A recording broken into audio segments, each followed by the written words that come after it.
Now, where do we begin? I've been coming here with my family to have chicken rice since I can remember. This is where I get my nasi padang fix. And in my opinion, the best hummus in Singapore. We are talking about Bras Basah and Bugis, one of Singapore's most colourful neighbourhoods.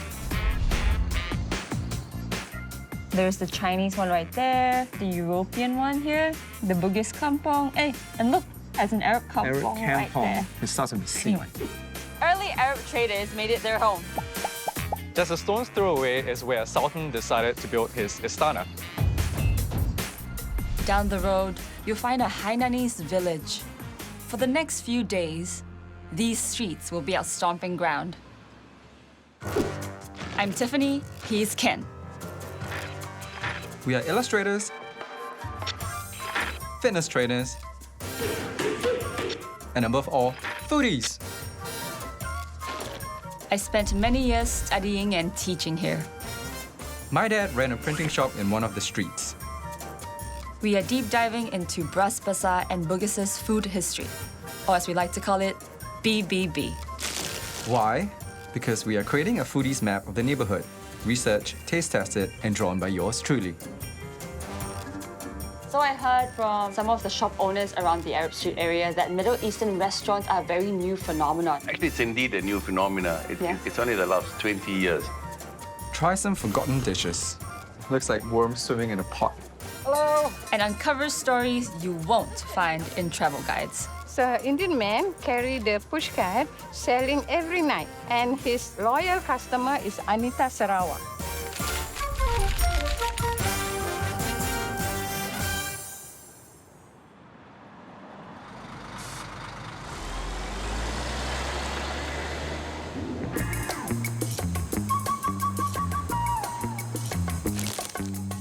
We're talking about this area bordered by Bras Basah Road, Victoria Street, and Nicole Highway. It's well known for its street food, restaurants, coffee shops, and cafes. A hunting ground for Singapore's most ardent foodies looking to satisfy all sorts of cravings. Ken and I are going to see who can uncover more food secrets in the area. That shouldn't be too hard. You're already sleeping on the job. Hey, it was a power nap. Seen in Tropic Tree. I'm kickstarting the challenge with a personal quest. My family is Hainanese, but apart from surface-level knowledge, I don't really know that much about my heritage. So I decided to walk around an old Hainan enclave to admire some vintage street signs. When Singapore was being developed into a British trading post in 1819, Chinese migrants from Guangdong and Fujian province came to Singapore by the millions. The Hainanese were not in this first wave. By the time they arrived in the 1880s, the Chinese area of Singapore was overcrowded, and the Hainanese settled in no man's land between the edge of European town to the Arab kampong. The area was bounded by North Bridge Road, Beach Road, Seow Street, and Middle Road. The Hainanese set up remittance agencies, bakeries, and restaurants.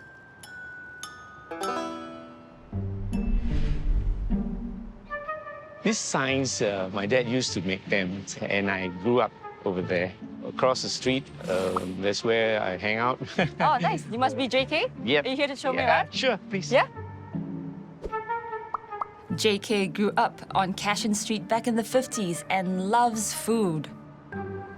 He's going to show me around these streets, which were previously known as Hainan Streets 1, 2, and 3.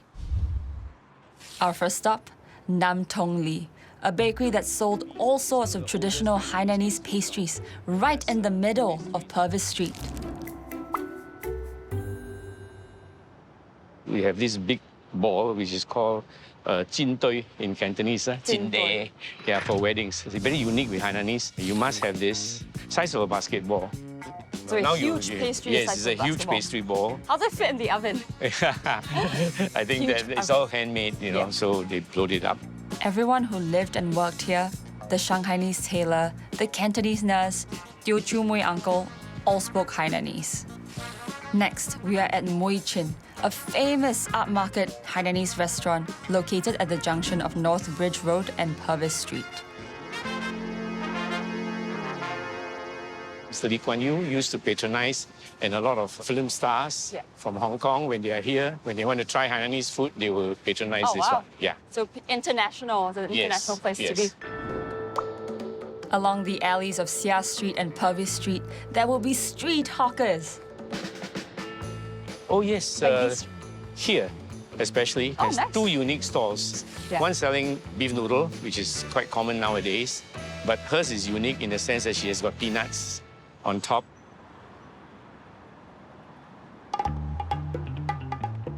It was bustling with a myriad of food offerings and hungry patrons throughout the day.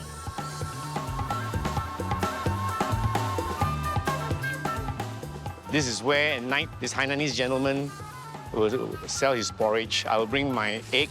He will serve you the porridge. Bring your own egg. Yes, bring your own egg. One of the best around. Yeah, really miss that. My final stop with JK was an iconic fixture in the Hainan enclave. So this is where Swee Kee used to be? This alley on Middle Road used to house a famous chicken rice shop called Swee Kee Chicken Rice. Early 60s, late 50s, all the film stars who used to come to Odeon to Yeah. perform, to launch a movie for premiere, they will come here. People like Bai Guang, Ling Tai, Li Li Hua, Ke Lan, Grace Chang, Jachambo.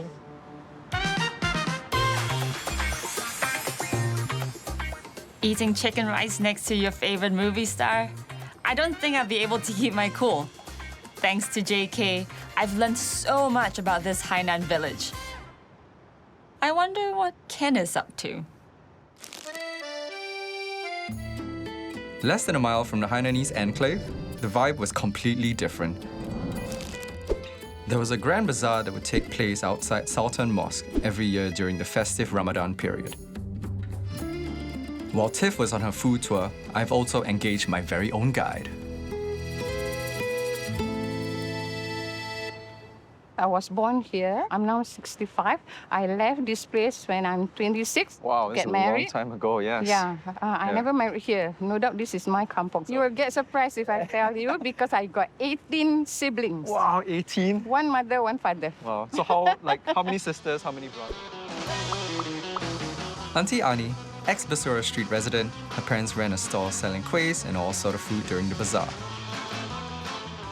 Auntie Ani has so many stories about the bazaar and the food they sold here. These two places, Yeah, the yeah. whole stretch. Okay, this and two. even in front of the mosque also, they will set up. Where were the tables placed and Okay. how did the bazaar look like? Let's say we take one example. Okay. We just make a table. It's something like that. The width is from here to here only. Oh, that's quite small. And we will build the tent Okay. with plastic, whatever lah, just to cover. Cover from you the know. sun. The rain is the worst. And this place is happening when Ramadan comes because we are very, very happy because we have the bazaar here. Every individual house, the ladies do the cooking, baking, Okay. and they have their own specialties like kuih, gravy, or rice, all this. So what was your specialty? So my mom sell mee siam, Oh, mee egg siam. goreng, Okay. then about 5 or 6 of kuihs. And I do I don't know whether you know the roti kirai, that one? Roti kirai, yes, I do. Yes. That one is my specialty. There's an Indian man carry the push cart selling every night. And his loyal customer is Anita Sarawak. Wow. Yeah, Superstar. she came from when she already finished perform at Neptune Theatre. She will come here to eat, you know. I can't remember the house. It's Nasi Rawan. Nasi Rawan. Yeah, Okay. Nasi Rawan. But Nasi Rawan, this man selling every day. He will set up the table in front of the house. Then the wife will cook everything, Yep. the gravy. You know nasi rawon? I don't know. What is... Okay, so Very is it nice. like... You eat with plain rice, and it's very lovely lah. Yeah. The taste is there because you cook from the heart. Oh, that's true, yeah. They say when you cook from the heart, it tastes the best, right? People from all around the island would visit Kampong Glam to try out the unique fusion food that was invented there. Auntie Ani mentioned a famous hawker named Waklan, who used a secret ingredient that can be quite deadly.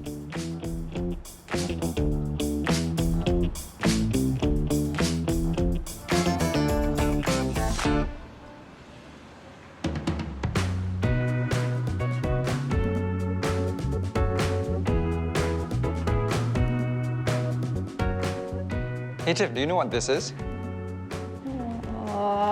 Looks like huge samboys. Oh yeah, a little bit. Yeah, what is it? It's bokolak. I've been asked to get this and it's so difficult to find. I heard that it's also really hard to prepare. So you have to crack the nut and then in order to get these bits inside, people call this the pufferfish of Asia. Pufferfish. Yeah, because it's poisonous. Bokolak is a mainstay in Peranakan cuisine. The raw seed contains cyanide and takes up to a week of soaking and cleaning before it's even ready to be cooked.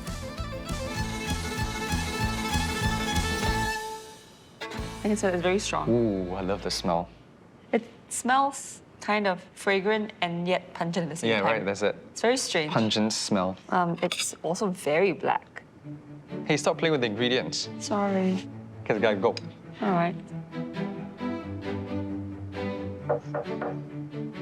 I'm taking the bokolak to this man. His dad was a hawker who sold the nasi rawon that Auntie Ani remembers and loves so much.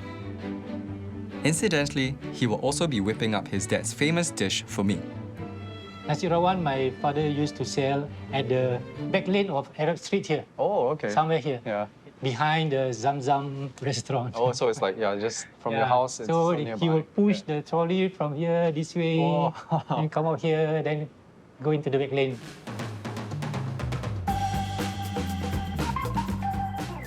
Hey. The kuah rawon itself, the gravy, is like soup. Some people thought that we use a lot of black sauce to make it look dark. The ingredient that makes it look dark is the buah keluak. This one. While it takes up to a week to prep the bokolak, making the actual dish is pretty quick. You have shallots, garlic, turmeric, ginger, and blend them up. We add some water. So now I will put in the buah keluak. As I mentioned, this buah keluak will turn the color black as you have seen the kuah rawon before. Yes. Okay.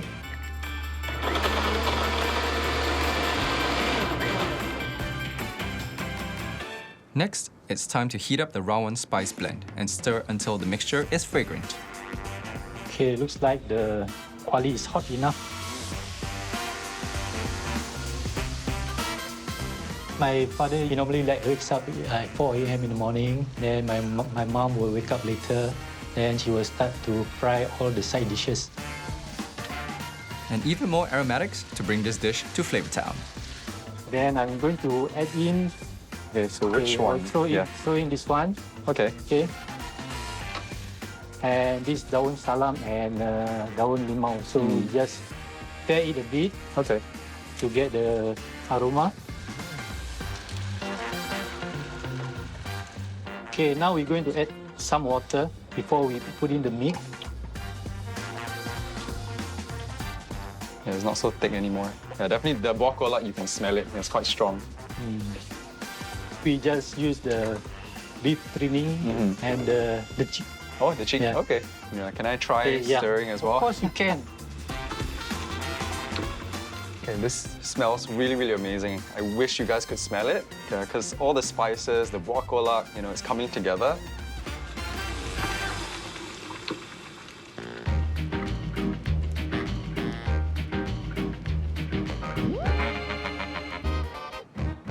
Can't wait to try. It looks so good. Okay, so first bite of nasi rawon. Rawon. Rawon. I see. Not bad, Ken. Fast. Yeah, I think I passed, right? My cooking Yeah, you can come here every weekend. Well, it's good. It's so good. Yeah, the beef is so tender. Why is it so hard to find this dish? Young people nowadays, they are not exposed to this cuisine, this nasi rawon itself. So, Mr. Rosman, do you sell this now? Okay, I sell, but just the paste. Okay. Yeah. I sell mostly my customers are my former village friends or relatives staying in the same kampong. So as and when they order, I will make it. Okay. Looks like there's only one place where you can get a taste of old Kampong Glam, and it's from Mr. Rosman's kitchen.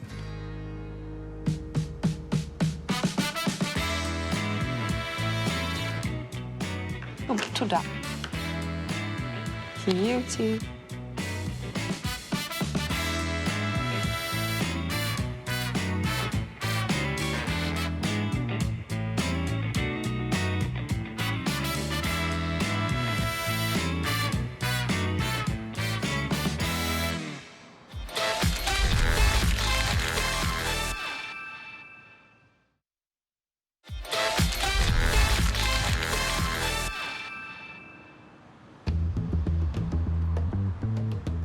My name is Ken.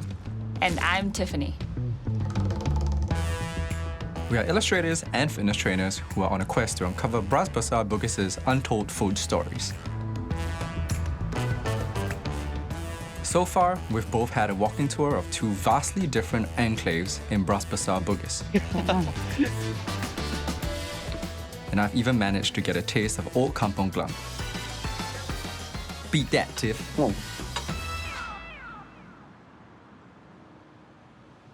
Did you know there were more than 20 Hainanese kopitiams in this area in the 50s and 60s? Serving up Western food and drinks, it was the original hipster cafe of its time. But their most famous fare?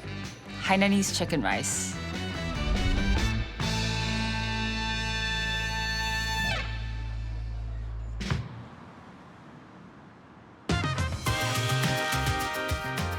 Sweet Key, the famous chicken rice restaurant on Middle Road, has closed down. But I heard there's a restaurant that serves up food like they did. So of course, I had to make a reservation. This is Benjamin, a second-generation Hainanese preserving its traditional cuisine. This one is the pineapple with gizzard. Nice. Okay, and this is the ginger slice with chicken. It's the fattiest and the juicier part of the chicken. There's a lot of elders who come here, they will usually order this dish. I do love gizzards, Okay. but I've never tried pineapple gizzard before, so... At this point of time in Singapore, okay, these two dishes is quite rare already. Yeah. I heard about this very famous chicken rice restaurant last time called Sweet Key. Are you guys related somehow? Sweet Key and us, okay, yeah, we actually share the same surname. We are of the surname Bo. In our Hainanese ancestor, when we share the same surname and the same kampong, okay, we actually somehow, in a way, we are related. They are very good in chicken rice, okay, and we learned a lot from them, okay, and it's because that we learned a lot from them, that's why we are in this industry until now.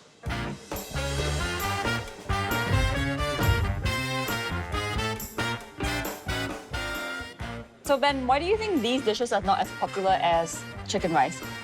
Chicken rice, it has a flavor that people will like quickly. For steamboats, you need time. A lot of Singaporeans like me, like that, we actually give up this trade because this is a very tough trade. That's why I'm actually very happy that Tiffany, you are here to give me this opportunity to present this dish to our fellow Singaporeans. Tenki is still serving this forgotten Hainanese dish.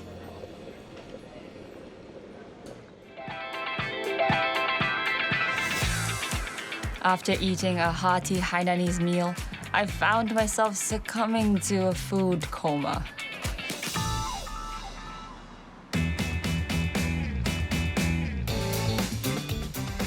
While dishes like gizzard takes a more discerning palate, savvy entrepreneurs know that having a good product is only half the battle won. The other half is all about the packaging. Every Mid-Autumn Festival, hotels, restaurants, and bakeries in Singapore try to outdo one another by creating the most eye-catching mooncake packaging. I've seen mooncake tingkats, boxes repurposed to hold stationery and jewelry, even a mooncake boombox. I came across a flyer from 1982. Could it be the one who started the mooncake mania? The front panel. All right, set up. It's over here.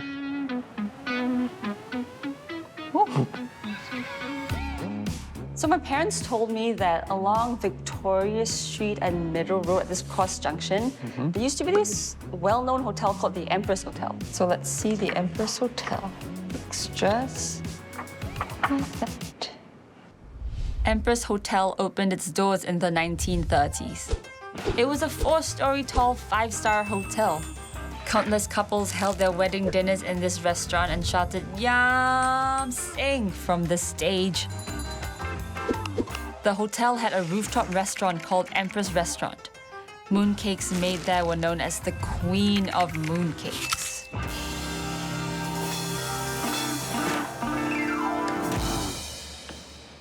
Well, this box is really cool. I wonder if I can get my hands on it. In life? Yes, Yeah. in real life. If it was so popular back then, I'm sure there's someone crazy enough to collect it, and I'm sure we can find it online somewhere.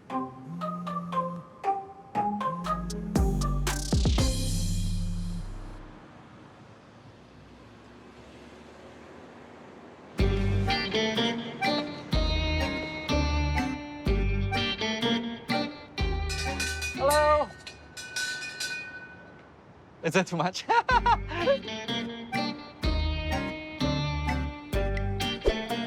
This is David, a heritage hunter who is going to introduce me to the Queen. This is my bakery section. So as you can see over here, this is pretty different, right? Yes. Same yet different. Yeah, same but different. You take a look at the other one, you see the face is a bit different. This looks like some movie stars, you know? The advertising and all that also have evolved over the years. You can tell the year the box was made actually from the telephone number. Tell me, how do you come across this box? As usual, I was doing my vintage hunting around Singapore. You know, I visit old provision stores. On the day that I found this box, it actually wasn't like that, you know. It was folded up, stacked among all the drink bottles and glasses and all that. Just chucked one side, you know, because in those days, what happened was that the provision stores were actually marketing and selling Empress mooncakes as well. So if you want to buy Empress mooncake, you don't need to go to Beach Road or Middle Road to buy it.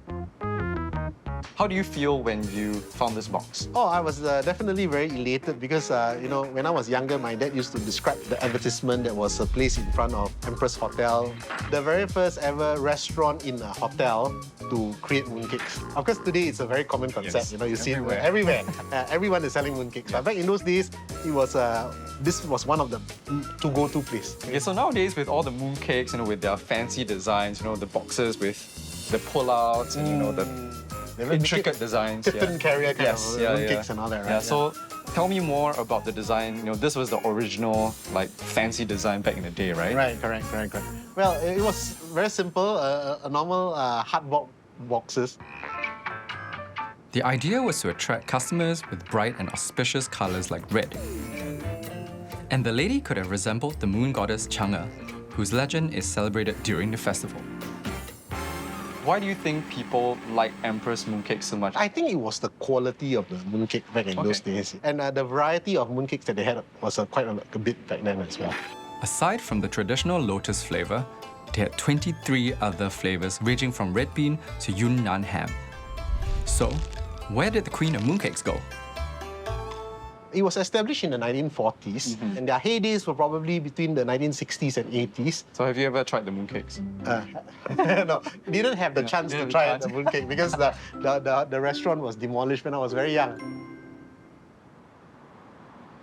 While Kenneth's fanboying over the Queen of Mooncakes, I'm following a lead, I heard, about a perfumer in the area who laid claim to having produced the original spiced tea blend that created the teh tarik we know today.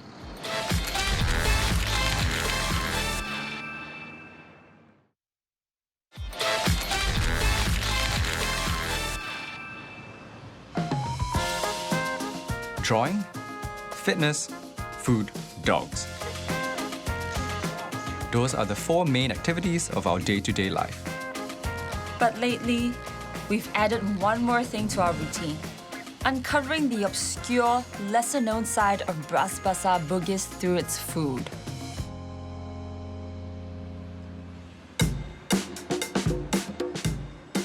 You can find almost anything in Kampong Glam.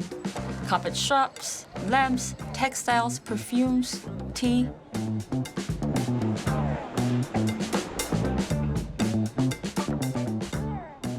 With this area being a place where a variety of different merchants set up shop, did that lead to any interesting collaborations?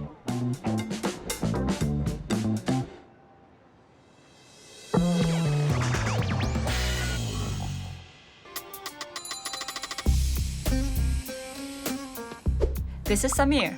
His family started Jamal Kazura, one of the oldest surviving businesses in Kampong Glam. It was started in 1933 by Muhammad Hanifa Kazura. I have a challenge for you. So, I have these 5 test tubes full of different brands of tea dust. Okay. I was wondering if you could maybe tell the difference. Sample 1 is durian brand tea dust, made in Singapore. No, it's a little bit smoky and grainy. 2, New Hill Bird brand, made in Singapore. This is slightly more creamy and vanilla-ish. There's a touch of vanilla to this, I think Perfumer's so. nose. 3, Coconut Tree Tea brand, made in Sri Lanka. And this is, I would say, creamier than the last one we had. The last one was more vanilla. This is like more creamy, yeah. See, after the 3rd or 4th one, like, your nose starts getting confused, right? So Yeah. the funny thing is, like in perfume, we use to smell coffee bean. 4, Train brand, made in Malaysia. It's hard for me to tell with the last one, yeah.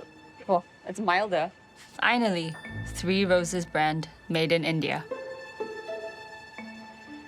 This is very, very faint. It's light as compared to the first one. I feel like it's going down in scale as we were going. So it goes up and down. Yeah. Which one is your favorite? The 3rd one that we Sweet tried? ones. Yeah, the sweet one. Yeah, I that's, think I like that too.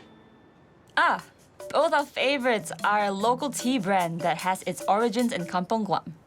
Tell me about the kind of shops you can find around this area as well. It's an interesting mix. 20, 30 years ago, I would say this area was primarily carpet shops, fabric, textile, some few perfume shops now. Have you heard of this perfumer back in the day called Harun bin Ali? Yes. He had a shop in this area a very long time ago. Yeah. Yeah, back in the 50, 60 years ago, I guess so, yeah. And I think he also is known for producing this brand of tea. Okay. Have you heard of that? Yes, I may have very vaguely heard of that. As a perfumer, you go out, venture out the world to look for the best ingredients, essential oils, and wouldn't be surprised, like during that adventure, you come across good tea plantations, maybe in Sri Lanka. Harun bin Ali was born in Goga, India, migrated to Indonesia, and finally settled down in Singapore. He founded Harun bin Ali Private Limited in 1918 and started selling tea dust under the brand Coconut Tree Tea, supplying tea to coffee shops and sarabat stalls around Singapore. Most of the stall holders use coconut tree tea to make the well-known beverage, teh tarik. And for more than 100 years, the business was operated by Harun's descendants. And up till today, some sarabat stalls in the area still use this brand. You can't find it easily in the supermarkets, so I went all the way to a specialty grocery store in the far northeast of Singapore, Buangkok. I found it! Hey Ken, so I know you love teh tarik, I love it. so I'm going to try and make you some right now. Have you ever made teh tarik before? No. Okay, then I do not have high expectations, but I'm also a teh tarik. Yeah, I love teh tarik, so... Okay, so what I know is a teaspoon, so not too much. User. Oh! No, so I guess it's okay. Yeah. So how much water do you put in? You know, we eyeball it in the past, so Agar-agar. the tea is steep and how milky. Yeah. Ooh. Let's go. Make me some teh tarik. All right. I want to test out why so many Sarabat stalls still use this particular tea brand to make their teh tarik. While Harun bin Ali's descendants no longer run the business, the legacy brand was bought over by a family friend. All right. Alright. Cheers. Cheers. Yummy? Not too bad. I think you can apply for a job at the Sarabat store.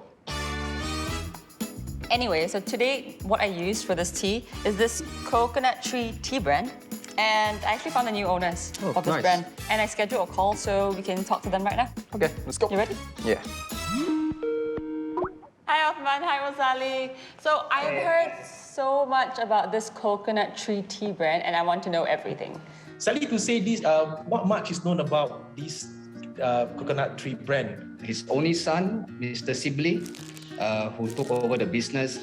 And after that, his elder son, Mr. Abdul Razak, took over the business. And he's the current owner, which we took over the business from them. And it's also quite well known that founder actually acquired property there, a shop house, unit number 29 at Haji Lane. We know Harun bin Ali is a perfumer. Do you think because of that, it made any influence on the aroma of his teas? If you look at traditionally and historically, the tea started in 1918, and I believe the perfume company that he has at the moment might come in much later.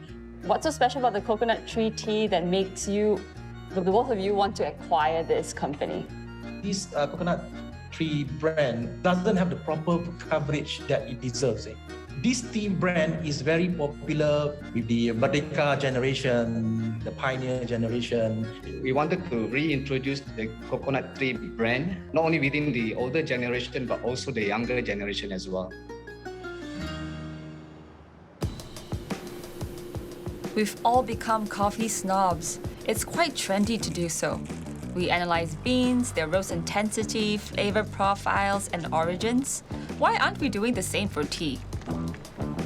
Now that I know perfume and scent are the foundation of teh tarik, I want to become a teh tarik connoisseur too. Watch out, Ken, I'm coming for your title.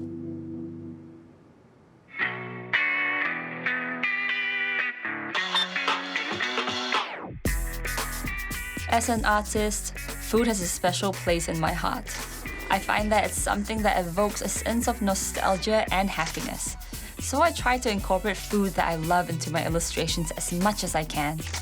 And I've always found that the past is a great source for inspiration. With the impressive-looking Sultan Mosque, the historical Istana Kampong Glam, and mouth-watering array of nasi padang stalls, Kampong Glam has multiple attractions. But did you know, it's only one of several kampongs in BBB.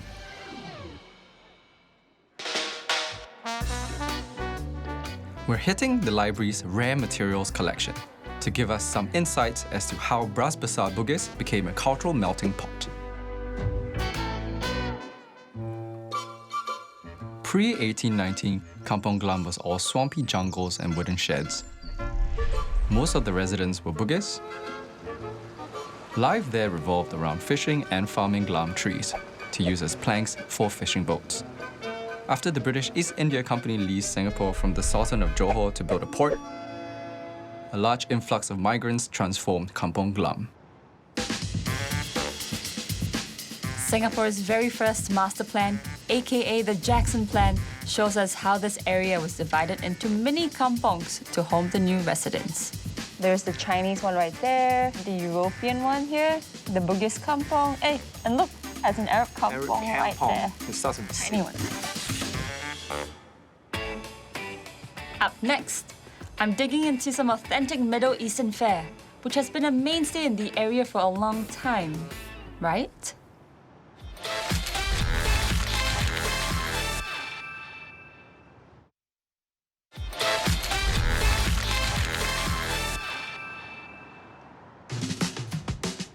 How well do we really know the areas that are familiar to us? For me, Kampong Glam is the place to go to for good Middle Eastern food. But how did it come to be that way? Well, that's why we're deep diving into its history. The British India Company brought in Arab traders to kickstart Singapore's port. Do names like Aljunied, Alsagoff, and Alkaf sound familiar? They are all names of Singapore's first few Arab residents. So these Middle Eastern restaurants must have been around for a long time, right? I've asked around. Turns out, all the restaurants are quite a recent phenomenon. The trend of Middle Eastern food maybe started here about 10 years ago, plus minus. Well, all food here is Turkish, because the Turkish food is very famous, you know. The first Middle Eastern restaurant started out was Cafe Le Caire. If there was an existing community of Arab settlers here in the 19th century, what is this new wave of Middle Eastern restaurants?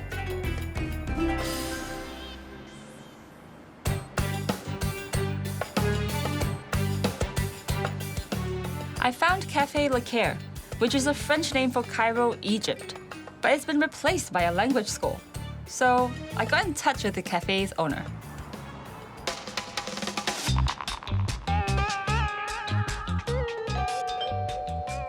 Hello, are you Dr. Talib? Yes. I'm Tiffany. Oh, hi, how are you? Nice to meet you. Totally. So do you like it thick? Not too thick. Okay, so half and half? Yes. Okay, nice. Meet Dr. Talib, professor, third-generation Arab Singaporean and Cafe Le Caire's owner.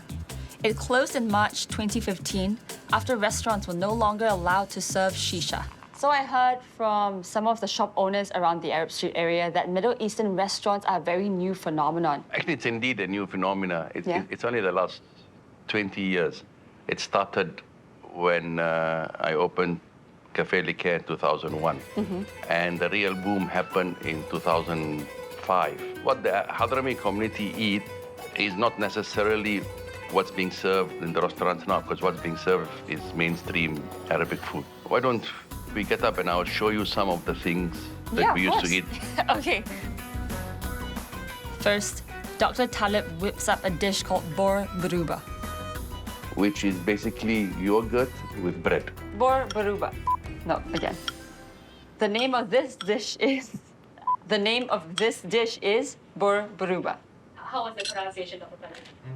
Excellent. The way to pronounce bor is excellent. Bor.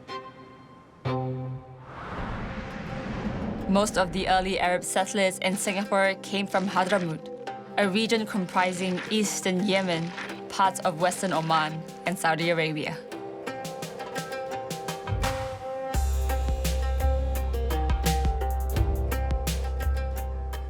And what we have there is sana. Sana means a gravy. Gravy. But this is the interesting thing about it. It is derived from masamera, the Malay dish of masamera. In Hadramaut, they developed it into making this, which is very similar to the local dishes. So is the food that we find now at Kampong Glam, the Middle Eastern food, the same as what your ancestors would have eaten? Some, of course, is the same. You will find this mandi probably in every Middle Eastern restaurant in Kampong Glam. And mandi has become very popular in Singapore. Of course, every restaurant will do slightly different style. Yeah. Things like hummus and Arabic salads and kebabs. It might not be authentic to what I was brought up on, but it's authentic to Arabic food. We actually grew up a lot of times eating a lot of Indonesian food. Almost all the Arab settlers actually came via Indonesia. As a matter of fact, really, if you look at the history of the Arabs who came to this region, initial migration was mainly the man, and they married locals. And a lot of the food we eat is a mixture of Hadrami food with Indonesian food. So we kind of adjust the Indonesian food to our taste. So Dr. Talib, tell me how you started Cafe Le Caire. A lot of Singaporeans who are starting to forget about the existence of an Arab community in Singapore. The first thing that came to my mind was we need to re-establish Arabic quarters. In the early 90s, and my cousin who was a chef, had that business plan, and he went to talk to people who were to open a restaurant in Arab Street. So back then there were no F&B restaurants around No, there was Arab just Street? small makan places, because at night Arab Street was dead. I realized that 39 Arab Street was up for rent. Now, 39 Arab Street belongs to our family trust. It's one of the places that my grandfather bought a long time ago. and they were looking for a tenant, I immediately called the trustees and said I would rent it, that I was going to open the restaurant.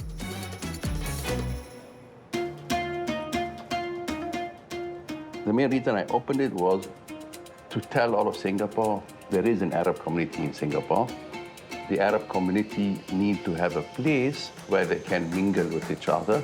So to have more close-knit in the community, because the idea is you come to Arab Street, you must feel this is Arab Street. Over the years, the whole area has become back to its original Arabic quarters. I guess without Dr. Talib, Kampong Glam wouldn't be the Middle Eastern food haven it is today. And who knew early Arab settlers in Singapore were so into Indonesian flavors? All right, lunch is here.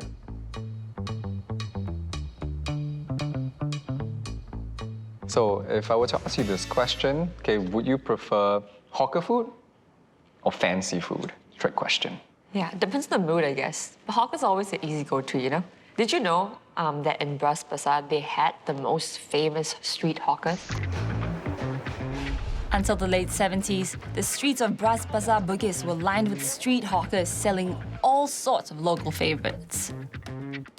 I wonder if the street food that he used to sell there is different from what we eat today. Lucky for you, I asked my Hainan Enclave guide, JK, the exact question. This lane between Bussorah Street and Seow Street, this auntie here will, in the evening, set up a cart and sell desserts. And the most unique one, which is very rare now in Singapore, is the chicken rattan, koi tai din.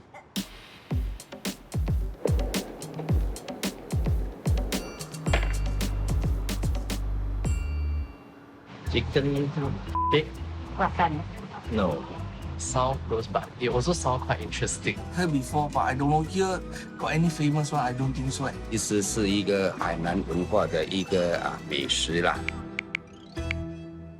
I went online and found a store still selling traditional Hainanese snacks. Meet Mui, a Hainanese dessert queen, who also grew up on PORRIDGE Street. 因为我爸爸是海员，海南2街那边以前前面那边是海边。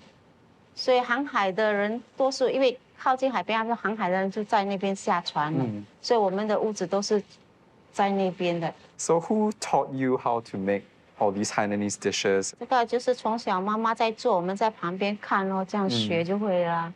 她教我们的要怎样做啊 by looking. 对对对。According to traditional Chinese medicine, this dish can nourish the yin and strengthen the yang, perfect for when you're feeling under the weather. Oh, and it's also traditionally eaten during Tomb Sweeping Day as a way to show respect to ancestors. Spoiler alert, it doesn't contain actual bird droppings. 现在我先把番榔叶放进去里面，让它爆香。接着我会把那个姜汁放进去，等它整个味道出来后，我就把这个椰糖放进去里面给它滚。How long do you have to cook this for? 大概要半小时吧。半小时 ，OK。对。 Turns out, the reason for the dessert's unappetizing name lies in the ingredient. 鸡屎藤，它的功能，它是一种植物叶，会攀爬的，在篱笆那边，它的功能是很大的，它的作用是很大，它可以拿来止咳，还有润肺，而且他们可以拿它的汁来做成糕点。 你把它捏脆的话，有一个味道出来。他们都说很臭，其实是不臭的。有吗？ Oh yeah, yeah. 会臭吗？ It's like, I guess chicken is not that smelly.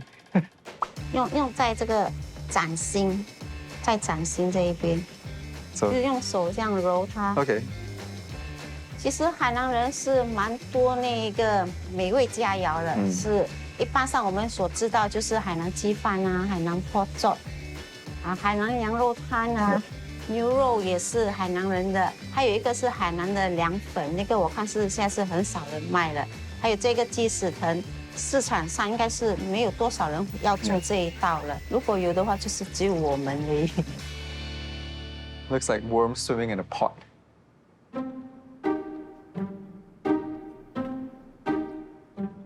Awesome. The texture is a bit like chewy and like a bit like mochi, right? 对， yeah. 对， So 对。 it's interesting. 要有一点弹性才好吃，软软就不好吃了。对。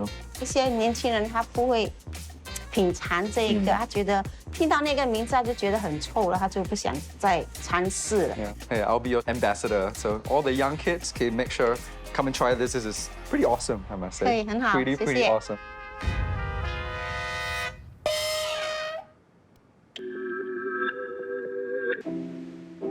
From Wei, I've learned not to judge a dish by its name, and how so many delicious snacks are at risk of getting forgotten.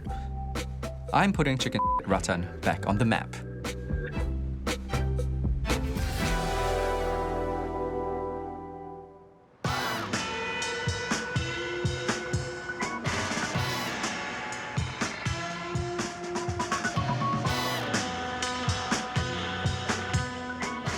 We know this area has always been really centered around food, especially, you know, towards the Bras Basah side and everything. But I guess we never really knew the history. Yeah, I mean, even the people that I met, you know, I wouldn't mind meeting them again and, you know, taking me through even more about what they experienced in the past and, of course, eating all their food. Yeah, for sure.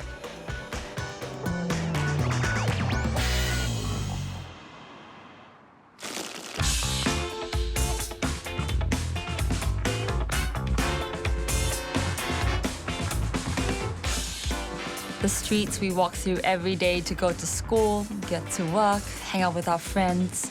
If you slow down and take a closer look, they have amazing, surprising stories to share.